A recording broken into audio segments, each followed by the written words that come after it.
Good evening and welcome to the third day of class for this week. I'm very happy that you joined on time as we expect others to also join the call. How was your day, Francis?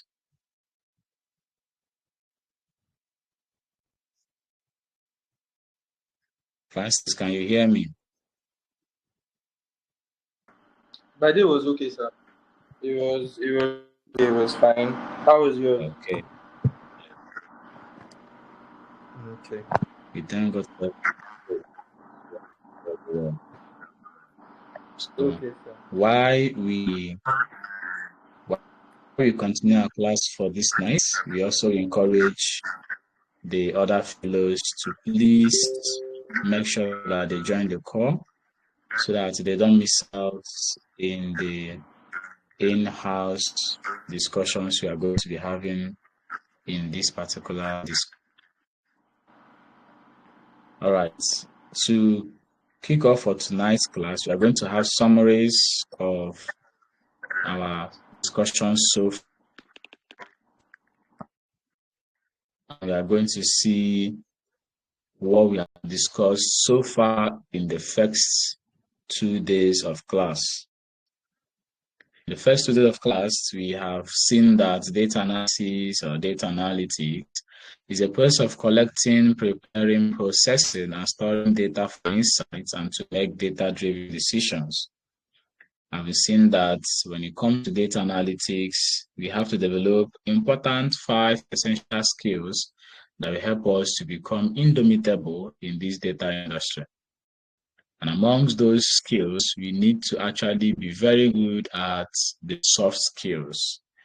The soft skills are what will help us to stay put in this particular institution called the data industry. And that will also help us become very relevant in it. All the skills discussed are important, but we want to take into cognizance the essence of understanding the soft skills. We've also seen that the right path we are following so far is the appropriate way to learn data analytics this year and up to the next 5 years. We must understand the basics of data analytics and also understand the introductions around it. Additionally, too, that involves that we must understand how to use spreadsheets for data entry, formatting, and organizing data, how to use Excel to work with data when it comes to analyzing it. And some of the processes we discussed from the last setting was on 6 most important process of data analysis. They include the ask process, the prepare process, the process, the analyze process, and the share process. These processes help us to perform better analysis in our projects. We have also seen that it's important for data analysts to see and utilize analytical thinking in his projects. And that means identifying and defining the problem and solving that problem in a step-by-step manner. The key aspect of analytical thinking is that we must understand visualization step, strategy, problem orientation, and correlation. This process is what will help us to understand analytical thinking. Let me re-echo this process once again. The first is visualization step. Although I did not pinpoint them while discussing analytical thinking, but I believe I need to make that very much visible in today's class. Analytical thinking follows 5 big aspects. Those aspects include the visualization step. Here, it's a graphical representation of information that helps data analysts understand and explain information more effectively. They include your charts and your reports that have visuals that help data analysts to communicate insights to the stakeholders effectively. Additionally, after visualization step is the strategy. The strategy step helps a data analyst to stay focused and on track in order to improve the quality and usefulness of the data collected. This is what can also be termed as scope management. Scope management. Here is where you understand what comes into your data and what is not supposed to be inside of it. It also includes the data quality and integrity of such processes. And the third aspect of analytical thinking is problem orientation. Here, the data analyst must keep in mind that problem will arise in the entire project. And when those problems are arising and you know that they must come, it will help you to not be distracted until those problems are solved. So knowing that problems must come helps you to know how to manage those problems and helps you to not go out of the objective of your project. No matter how far you might be pushed, for you to forget what objective you are dealing with, you must make sure that you don't go out of that scope of your objective. Another aspect of analytical thinking is correlation. In this aspect, you notice that there are relationships in your data sets. In each table, there must be relationship, and that is where we talk about modeling of data, where we discuss how one table of data relates to the other table of data. This relationship is likely going to exist in all your table of data sets or in some of them, depending on which of the tables that are relevant for your study. The last of the key aspects of analytical thinking is big picture and detailed orientation. Big picture and detailed orientation. The big picture of a data analyst is the ability of that analyst to see the goal of his project as well as the details. Let me come again. The big picture of a data analyst while solving a problem in a project is for him to see the goal of that project. Now, detailed oriented thinking is figuring out all the aspects that will help him or her execute the plan.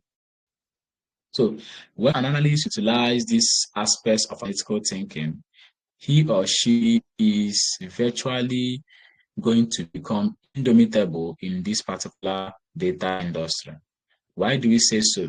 Remember, we said that is a process of identifying, defining of that problem you've identified and solving it in a step-by-step manner. And for you to solve a problem, you must be oriented of such problem. You must always know that problems will arise. Problems must come in your project. And those problems might include maybe you're working project ABC, and you think that it will take you just 2 weeks to solve that project problem or objective and go your way. But end up seeing yourself staying more than 2 weeks in that particular project. In this situation now, you've seen that it has become an unforeseen occurrence in your case. Therefore, you must understand how important it is for you to always be conscious of what is going to happen while embarking in your project. Now, after knowing that problems or unforeseen circumstances must happen, it will help you to strategize well in such particular projects. What strategy will help you to be on track and improve the quality and usefulness of your data? You must put all those in place. When those strategies are in place, it will help you to see the big picture and have a detailed orientation thinking, focusing on the goal of that project and the plans that will help you to execute those projects. When these three are achieved, it will not be easy for you to notice relationship between the project you are dealing with and the objective of your study. That helps you to understand the relationship that exists between a particular data source you've collected, the other data source you've also collected, and when you mix them together, it becomes a wonderful deliverables for your projects. At the end of the day, you notice yourself telling stories with those data sets and the analysis processes you've taken while solving those problems. That is where the visualization step comes in. Here, you having understood your stakeholders, we want to explain those information you gathered very much effectively to the process and understanding of your stakeholders or clients. Now you see how using analytical thinking has helped you to work on project XYZ to make sure that you understand the problem, identify that problem, and then solve them in an organized step-by-step manner. That is the deep down thinking or thinking in data analysis. Now, how about when we discussed about data collection and storage? We mentioned that as data analysts, we have different storages for safekeeping data. And those storages include relational databases and non-relational databases. We also have discussed that in data types, we have two types of data types, which are qualitative data type and quantitative data type. And those data types come from different sources, such as the primary source of data and secondary source of data. We've also seen that when we are studying data sets, we must determine when and where the data set must be stored so that it will help us to work in hand with our data, making sure that that data set we have used or about to be used for our project is carefully managed to avoid it to become void of the quality needed for such projects. Now, all these things we are doing in data analysis can be influenced by biasness, and that is where the gut instinct comes in. And what is gut instinct? Gut instinct is a factor that influences data and decision making. It is the intuitive understanding of something with little or no explanation. Let me come again. Gut instinct is a factor that influences data and decision making. It is the intuitive understanding of something with little or no explanation. You can use gut instinct when you are an inspector, because data analyst works as an inspector of data. You are like a DPO, or you are like an inspector of a police station, or a sheriff of a police station, or maybe a DP of a police station. Now, what is the work of an inspector, a DPO, or a sheriff? What they share in common? They share in common with the aspect of analyzing their data or information they've gotten for a particular crime scene. What do I mean by that? Now, you might have seen some movies where a DPO or an inspector is trying to work on a particular case, maybe a homicide, as the case may be. Now, when that DPO is trying to work on that case, or the inspector, you see that in one or two aspects of such particular process, he will want to use his instinct. He will want to use what he's feeling in his system, in his mind, or even in his nature of being, that this may be actually what is the cause of such homicide. Even though all the suspects or the individuals that have been interviewed claim that they have no idea of how it happened, but because there is a feeling, that feeling, that instinct that tells you that something is missing, there's a missing piece in this particular puzzle, I need to find out what led to it. This is where you now start using your gut instinct, your instinct as the case may be, to look at the information gathered so far for that case and know how you can actually tackle any situation that comes your way in such particular homicide you're working on. Now, with the help of the gut instinct or the instinct you are feeling on that project or on that particular case, it will help to direct your motive to some information that are missing in the case file.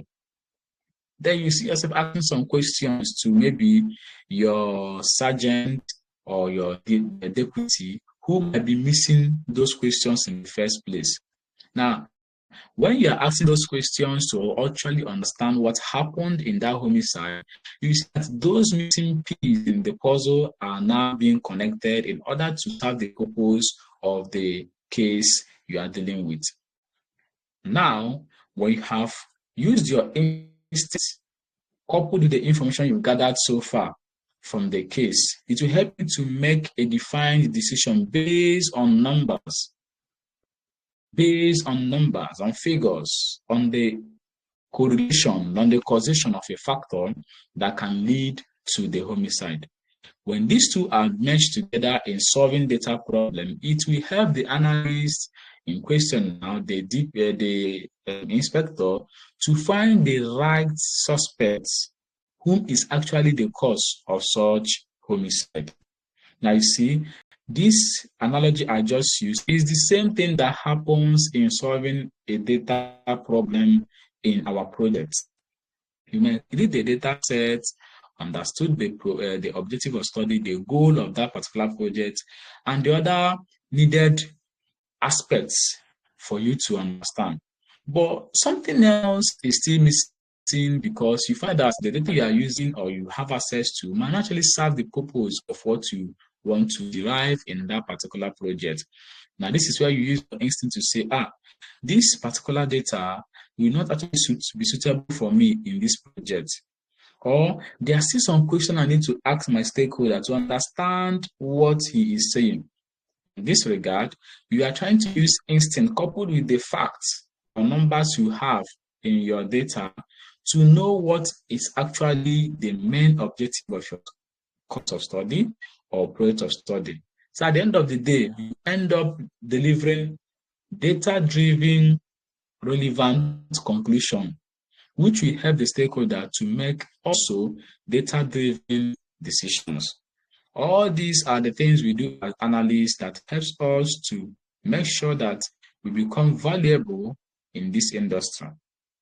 Aside the fact that we've discussed all these things in the first 2 days of class, I also like to point out that data itself has its ecosystem. Ecosystem in a normal natural habitat, the ecosystem in a normal natural sense is the habitat or the makeup of a particular environment. For instance, if you stay in Abuja, the kind of ecosystem they have there, or the elements or the habitants of people they have there, are people that they see as rich men, big men, right? If you come to Lagos, their mentality and the way they see them is also different. If you come to Owerri or come to Aba, or even go to Enugu or Onitsha or Anambra, other part of it, Oka, and possibly in Ondo or Shun, or maybe in Ebonyi State, their own elements or habitats are also different from every other places. The way they do things, the way the things are organized, the things that make up the environment of that particular system is the what? The ecosystem. The same thing happens with data. Data itself have its ecosystem. And those ecosystems are various elements that match with one another in order to produce, manage, organize, store, analyze, and share data. They include softwares like Microsoft Excel, Power BI, SPSS, Python, Tableau, R, etc., and etc. They also include hardware tools like the laptop you have, the mouse you use in your laptop, your keyboard, your Android phones you use to read the report, and so many other things that can be used in order to interact with data. We know for sure that you can interact with data if we don't have a laptop, and the laptop must be functional to the point whereby that we can actually operate it from the mouse, the keyboard, and swirl around it as well. It's also used that we have tools like Microsoft Excel or spreadsheet tools as such, Power Business Intelligence, R or Python, SQL, SPSS, or even Tableau. Now, all these elements that interact with one another in order for us to produce, manage, store, and organize data sets in order that we can analyze it at the end of the day and share it to our stakeholders, our data ecosystem. They all help us to make sure that all we do in analysis takes effect and makes it very much conclusive at the end of the day. Now, we are going to have a practical session of how you can download the most important tool for data analysis for all beginners in this industry. And that tool is what you have as a jurisdiction, which you might be having a lesser version of it. Now, to download the current version of Microsoft Excel or Microsoft Office, I'm going to share a screen of the two processes to do that. The first process will be for you to buy the Office from Microsoft Store, while the next process will be for you to download a cracked version of Microsoft Office so that you can actually have it at your disposal for you to use as at when due. So let me share my screen to the fullest so that you can actually see what I'm talking about when it comes to downloading all these tools from either Microsoft Store or from the other internet aspects. So give me a moment to share my screen so that you can see how it goes.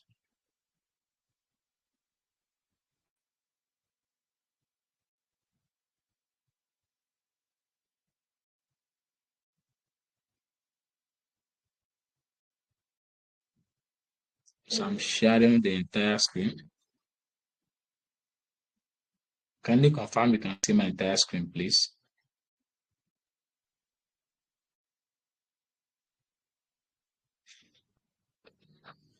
Please Yes, confirm sir. you can see my entire screen. Yes, Okay. sir. All right. So the first process that one can use to download Microsoft Office is to go to the Microsoft Store. So let's go to the Microsoft Store and let me remove this traces, the search bar I have here. Now, if you enter Microsoft Store, you have, it's just like when you go to your Google Play Store in your Android devices, or you go to iOS Store in your iPhone or iOS devices.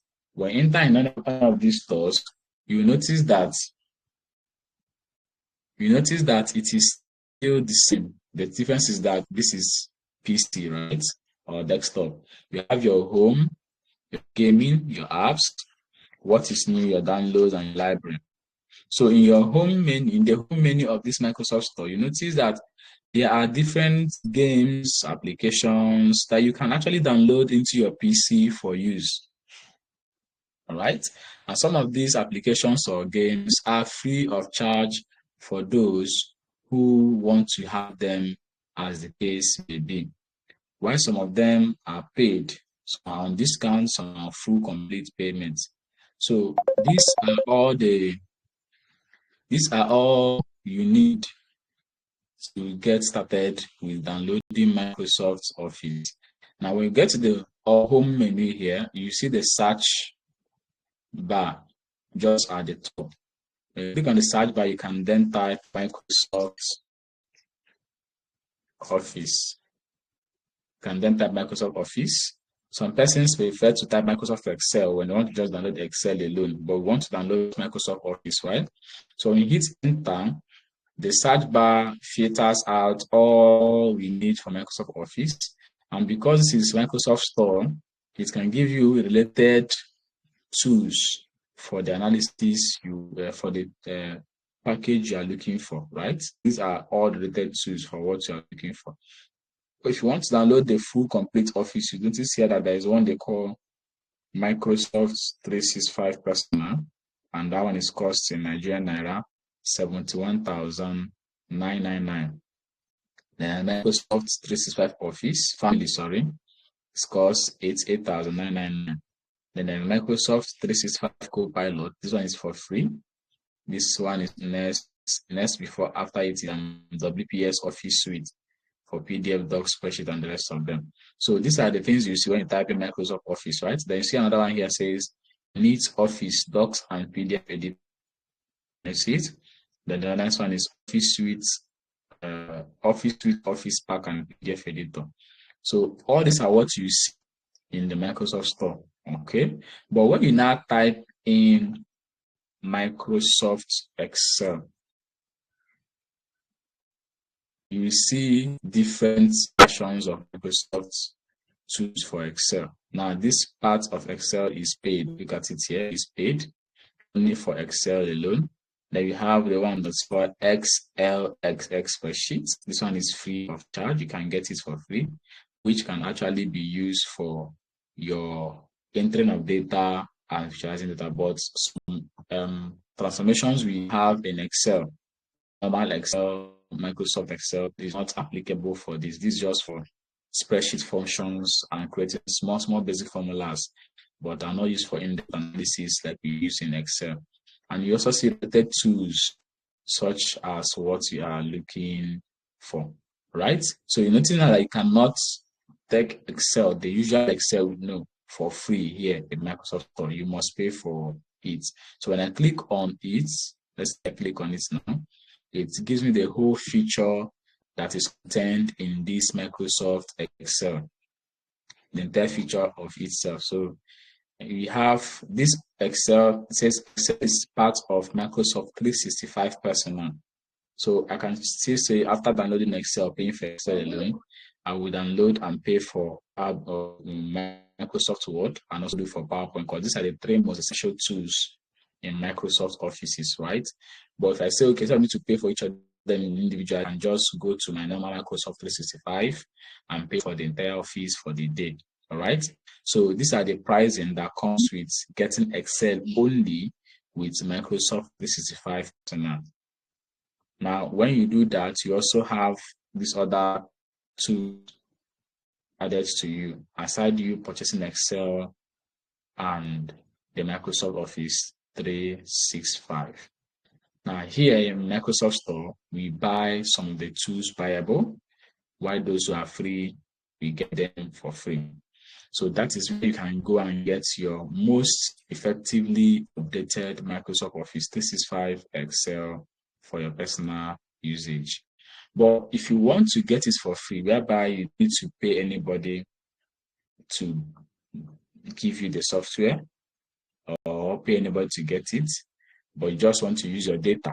You want to spend your own data for this, maybe something like a 5 GB data or 2 GB data, you can just go to this website I have here that says msguys.com/office 2021.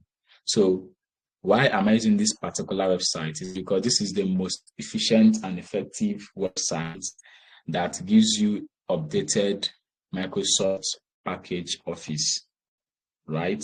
You wouldn't want to download from anywhere else, although you can still see similar website that is just as it is. But another place I also trust is what I call Get Into PC. You might also have known this website, or maybe not familiar with it. So I trust this guy here for effective and well safe virus-free softwares. If I go to Microsoft Store and the price there is whooping for me, I can just come to Get Into PC to download my desired app for free. So here, I can just go to my search, the search website part of it, and type in the Microsoft Office I'm looking for. So we are using Microsoft Office 2021 and above for our class in this particular section. That is the latest of 365 for what we can actually get for ourselves for free. Although you can still see here that we have 2024, right? You can still see here that we have another 2024, 2013, 2016, and the rest of them. Now, it doesn't matter which of the Microsoft Offices you download for the fact that it is from 2021 and above. This is because each and these versions of Microsoft Office contains updated 365 versions. What do I mean? It means that you wouldn't be needing to always manually update your Microsoft Office when you are using it, because you have version 2021 and above in your devices. But when you are done, you have lesser versions of Excel or the Microsoft Office, you see yourself wanting to always update it or you will be lacking in some functions and formulas and the effectiveness of those functions and formulas in your analysis as a data analyst.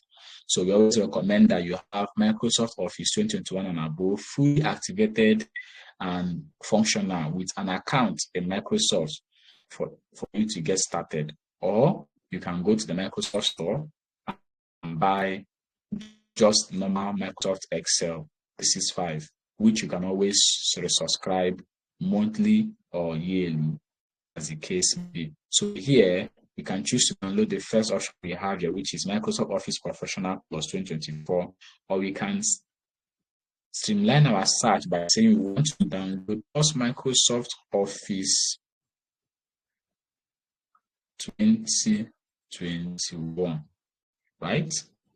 Now, the reason is that this Microsoft Office 2021 is basically and always compatible with Windows 10 and Windows 11, right? For the fact that it is Microsoft Office 2021, it's always compatible with Windows 10 and Windows 11. And the good thing about it again is that it doesn't budge or tell you that it has expired or it has reached its limits of updating the latest versions of 365 into it if you have properly activated it. So we recommend for those using Windows 10 to always use Microsoft Office 2021. For those using Windows 11, like myself, you can increase the version to 2024 or 2023, as the case may be. But the good of it there is that it must have the 365 versions of Microsoft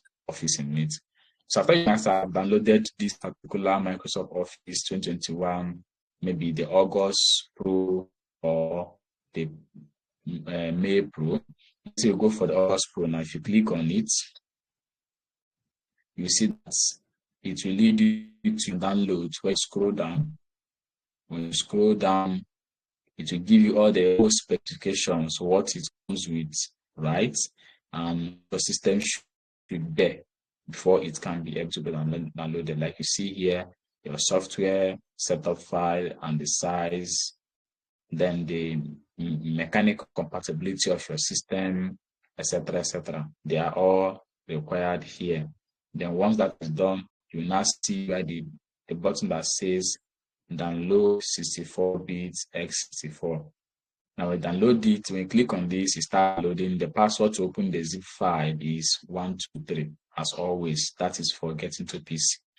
Now you are asked to make sure that your system requirement is from Windows XP to Windows 10, and the RAM size should be around 51 MB, with your hard disk as 3G. Intel dual core higher processor is always welcome. Now, dual core, there's what is called Intel dual core for PCs, and there are higher processors such as i-series, maybe i3, i5, or i7 are thereabouts. Then the normal size of the Excel your Office you're going to download is 2.9 gigabytes, right? So all these are the things you must look into, which is always applicable for those who have Windows 10 and also Windows 11. All right. So once we click on download, we start downloading the file. It take you to the next page of a particular website as well as that particular get into PC, and the downloads will start ASAP. Right. So I'm going to cancel the downloads if it starts up. Let me just cancel it from this end because I don't need it. It's about to start now. So let me just cancel it here because I don't need it, right? Fine. So that's how you download Microsoft Office 2021 for free. Now, once download is done, you can then set up your office. After setting up your office, you enter your product key and enter your activation. So back to this website I was in before, this is where you can get your product key for free, right?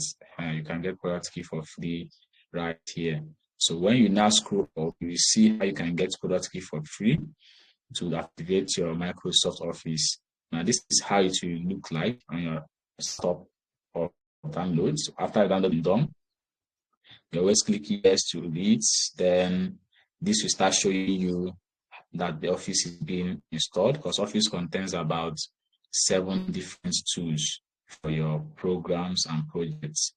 Then once it's done installing, it will ask you to enter a product key, which you will now enter, and you can see a list of product keys that are listed in this particular website as well, and how you can actually activate it with what is called a command prompt for your Office.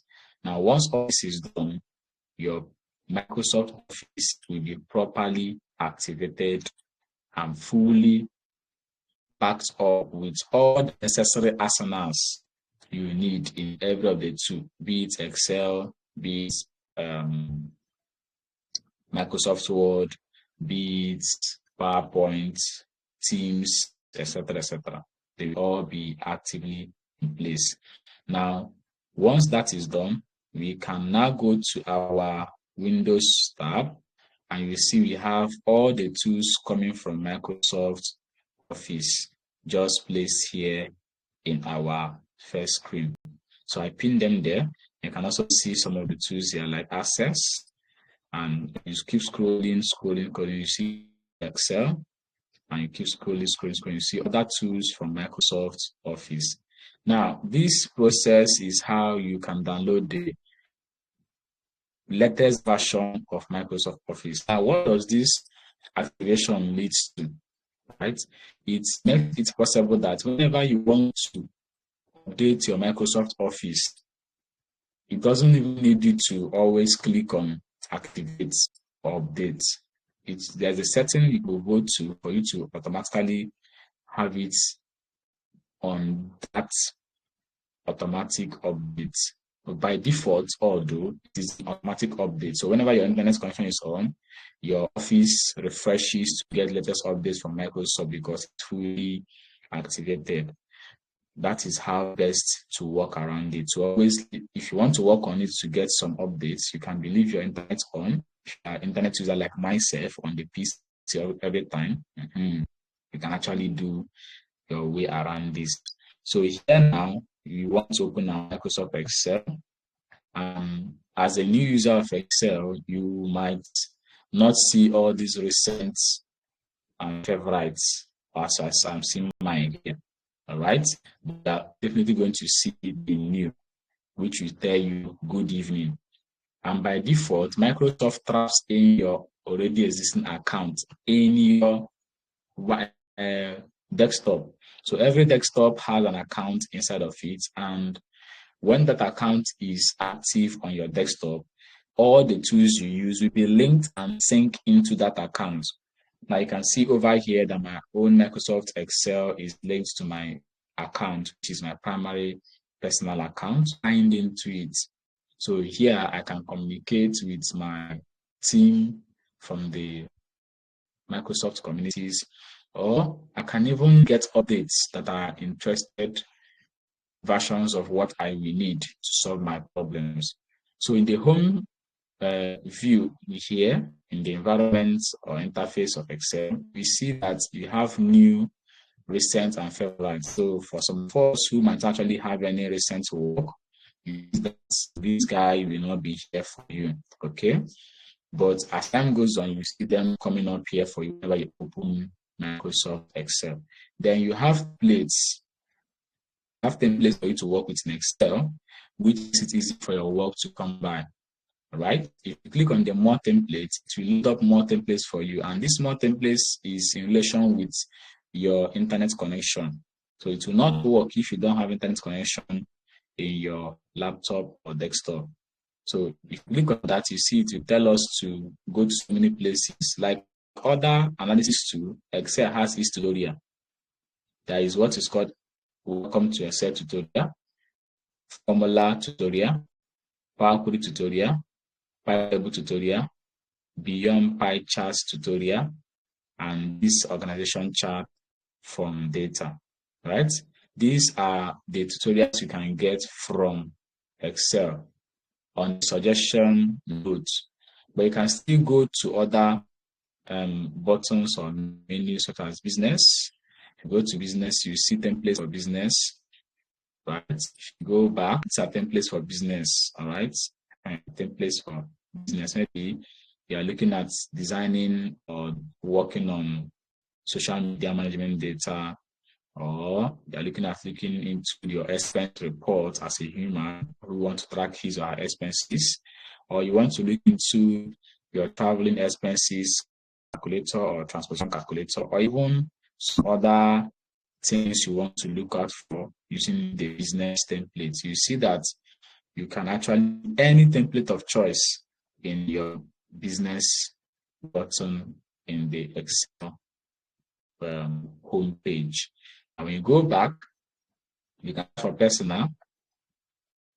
You go to personal, you see there's some tools that have been developed by Excel team as a template to serve as your personal workbook for anything you want to do, be it a to-do list, a check register, etc., etc. Now, this is how you can keep some templates for Excel from Excel that will help you to become very fast user of Microsoft Excel. But mind you, you must be connected to the internet for you to have access to most templates that you are seeing here. So having achieved how the home view looks like, you can go, if you now want to launch an empty blank report, we click on here that says blank workbook. So aside the new, the open, the account, and the options, you have other aspects of Excel that helps you to perform your projects. Now, when you go to the accounts to make sure that you know that your account is activated, you see here, it says product was activated. All right. So here, updates are automatically downloaded and installed because that's the default setting for this. Right. But if I don't want it to be like that, I can just click on updates options and change my updates options. Because I prefer being in default so that I can always have automatic updates for my Microsoft Office and Microsoft Excel, I leave it as supposed to be. You can check out the way you can customize your Excel workbook to different type of backgrounds, to different type of theme, as the case may be. Now, once all are done, you can have your Excel looking like mine, customized this way or the other way around for you to work out with. So going back to the home, we see how we can enter into a new blank workbook. So Excel is called a workbook. Excel is called a workbook. So every Excel project done in this spreadsheet is called a workbook. When I click on the blank workbook, it will open a blank first sheet. So this sheet here I have here is called, this workbook that is open for me has what is called a sheet, a tab, and a ribbon. A sheet, a tab, and a ribbon. Now, what is a sheet? A sheet is a space in your workbook that helps you to write in cells, rows, and columns. A sheet is a space in your workbook that helps you to write cells, rows, and columns.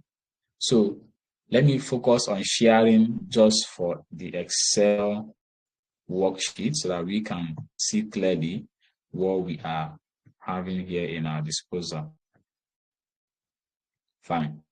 So this is full-fledged Excel workbook. And what you're seeing here contains, like I said initially, for the worksheet, rows and columns. It also contains tabs, ribbons, formula bars, and other necessary controls that you might need to customize in your Excel. Now, this might be different from the usual Excel you know, because this is how Excel normally is when you have it installed and activated. But because I'm an adept user of Excel, I tend to customize my Excel to my taste so that it will look as professional as it can be for the kind of job I use it for. Now, in Excel, we have on a default 10 to 11 tabs that we can always open and see different ribbons and rows that we can use for any project we are working on in our analysis.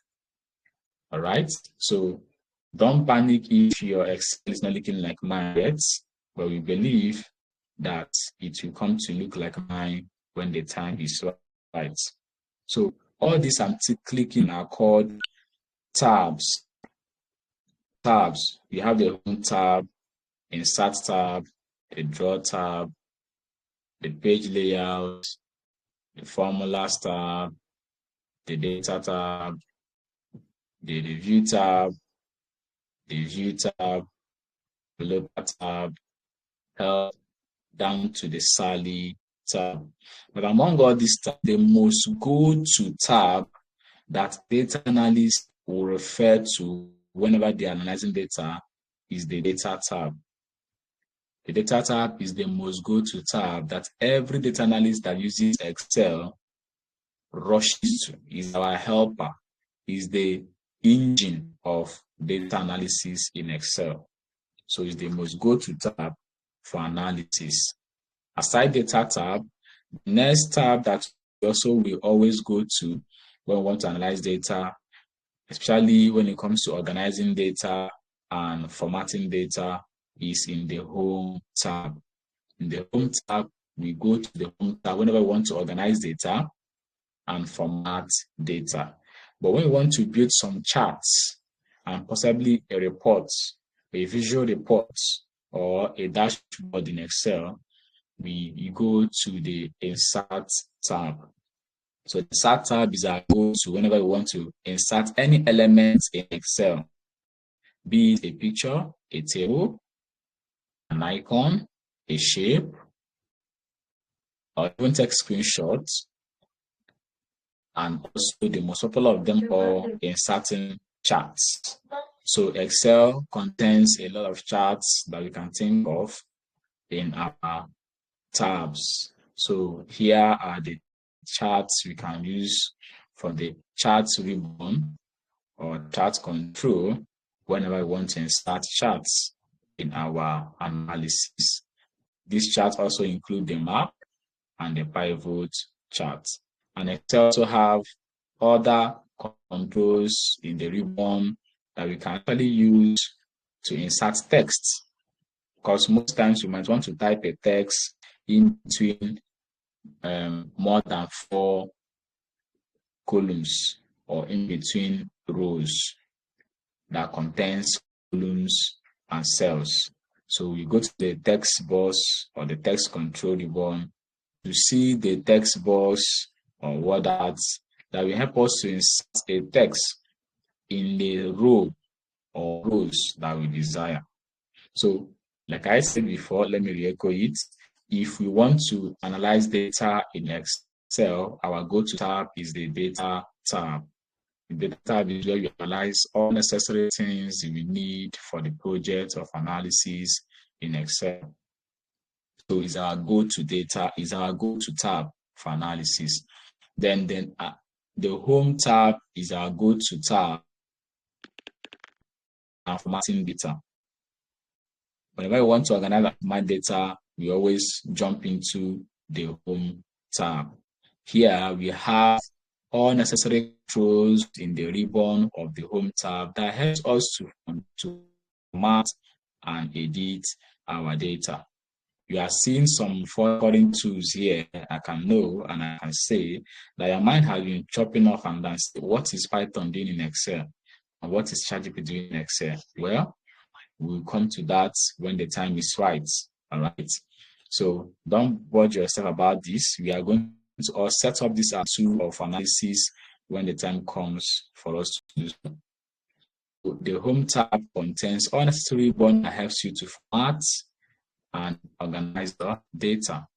While when an analyst wants to insert an element, he or she goes to the insert tab, which contains so many controls and ribbons that helps you to insert either a chart, a shape, a picture, a table, or a text in your project. So these three tabs are always our go-to tab when it comes to working with data. Additionally to them is the formulas tab, which contains the function library, where we see all the 400 plus functions that Excel has. 400 plus function that Excel has, they are all contained in this function library. It also helps us to define and audit our. That is what this formula tab does for us. Then aside the formula tab again, the next go-to tab that we go for when we're analyzing data is the Power Pivot. Now, Power Pivot is an advanced Excel tab that helps us to model our data in our analysis. So all these are what we are going to be looking into in bits in the course of our training in these 6 weeks.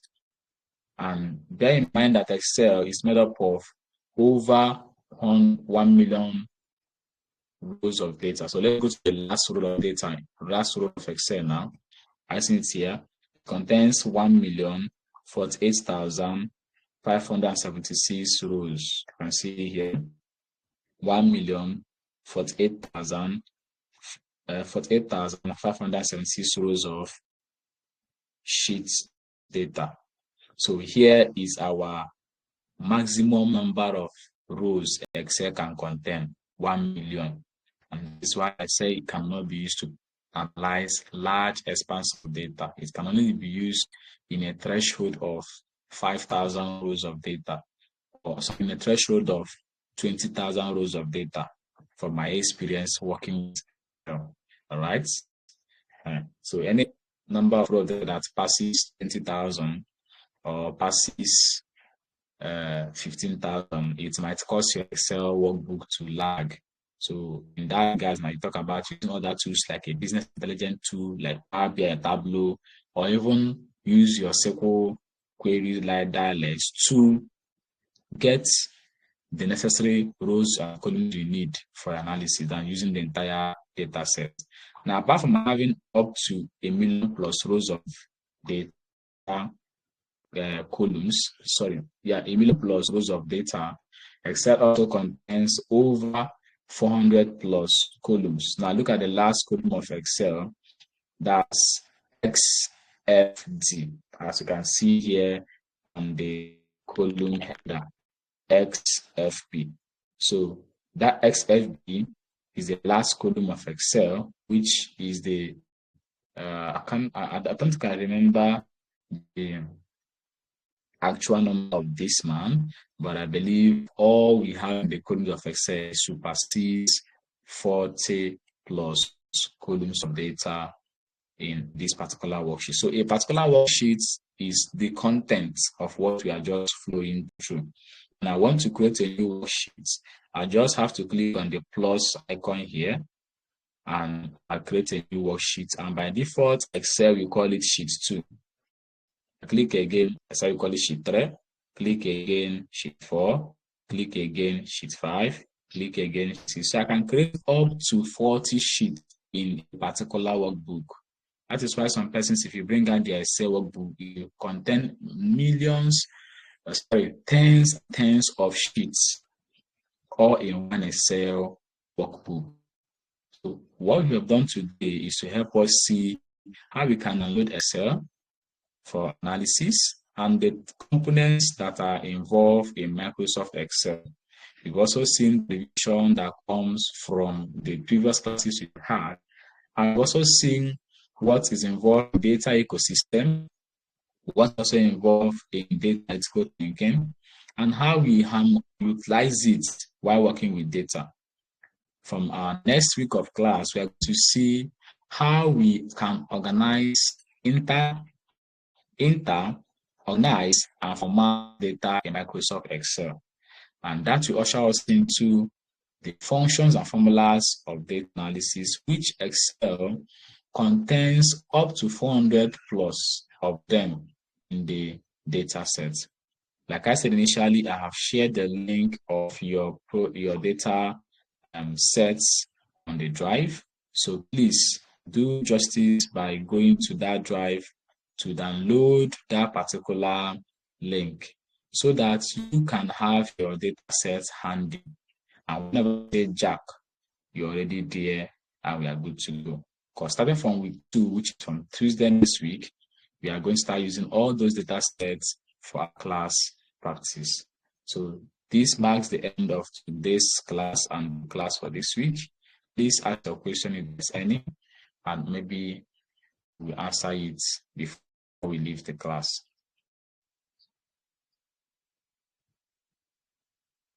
Thank you very much, sir. There's no question from my end. But sir, I wanted to say something. I'm not like the fact that it's just only me who is in the class. Okay. So yes, you noticed that, right? I too have noticed that as well. But obviously, you're not the only person on the class group.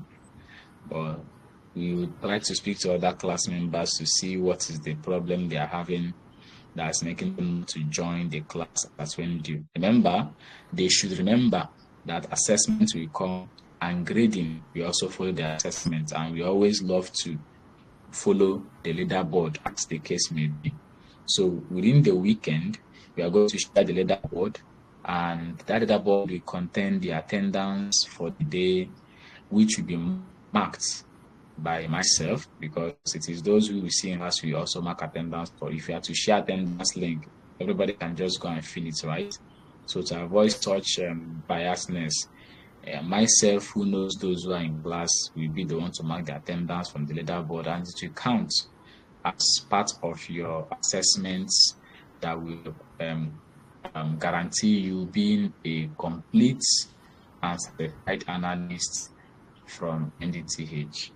So continue with your good deeds, Mr. Francis. We are seeing this and we love what you are doing and the energy you bring to the class. Thank you very much. Oh, thank you very much, sir. It's been a pleasure learning from the best. All right. The pleasure is mine. So we see, I'll be dropping the link to the assessments over the weekend, and we'll be available for discussions on the chat group, and also prepare ourselves for class come next week, Tuesday. Do have a wonderful night rest and good night. Okay, sir. Good night, sir. Good night.